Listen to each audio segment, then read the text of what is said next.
جنگل کے بادشاہ شیر خان کی آج سالگرہ تھی۔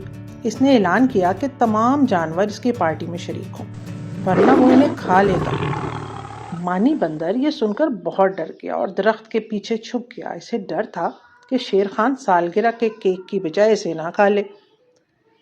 ذکی خرگوش بہت چالاک تھا۔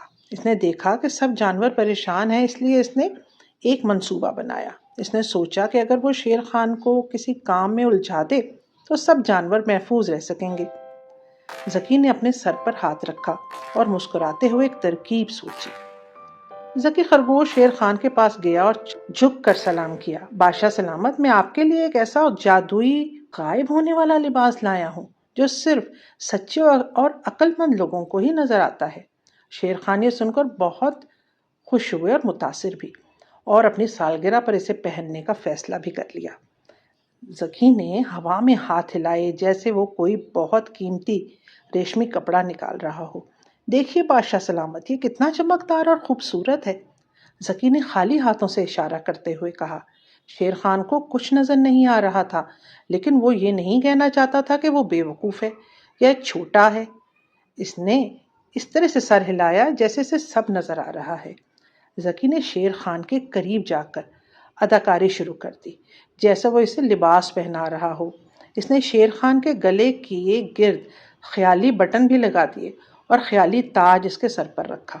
شیر خان آئینے کے سامنے کھڑا ہو کر اپنی خیالی خوبصورتی پر فخر کرنے لگا۔ پارٹی شروع ہو گئی۔ فیلو ہاتھی بہت سارے پھل لے کر آیا۔ جب اس نے شیر خان کو دیکھا تو وہ دنگ رہ گیا۔ اسے شیر خان کے جسم پہ کوئی لباس نظر نہیں آ رہا تھا، لیکن اسے ڈر تھا کہ اگر اس نے سچ بولا تو شیر خان اسے بیوقوف سمجھے گا۔ اس نے ڈرتے ہوئے کہا، واہ کیا لاجواب لباس ہے۔ مانی بندر بھی پارٹی میں پہنچا۔ جب اس نے شیر خان کو دیکھا تو وہ اپنی ہنسی روکنے لگا۔ شیر خان نے گرج کے پوچھا، مانی میرا لباس کیسا ہے؟ مانی نے گھبرا کر تالیاں بجائیں اور جھوٹ بولا، جناب ایسے رنگ تو میں نے زندگی میں کبھی نہیں دیکھے۔ سب جانور شیر خان کی جھوٹی تعریفیں کر رہے تھے تاکہ وہ غصہ نہ کرے، لیکن مانی کا چھوٹا بیٹا پنٹو بندر یہ تو سب دیکھ کر بہت حیران تھا۔ اسے سمجھ نہیں آ رہا تھا کہ سب بڑے جھوٹ کیوں بول رہے ہیں۔ اس نے بلند آواز میں کہا، ابا دیکھو شیر خان نے تو کچھ بھی نہیں پہنا ہوا۔ پورا جنگل خاموش ہو گیا۔ شیر خان نے اپنے جسم کی طرف دیکھا اور اسے احساس ہوا کہ ننھے پنٹو نے سچ بولا ہے۔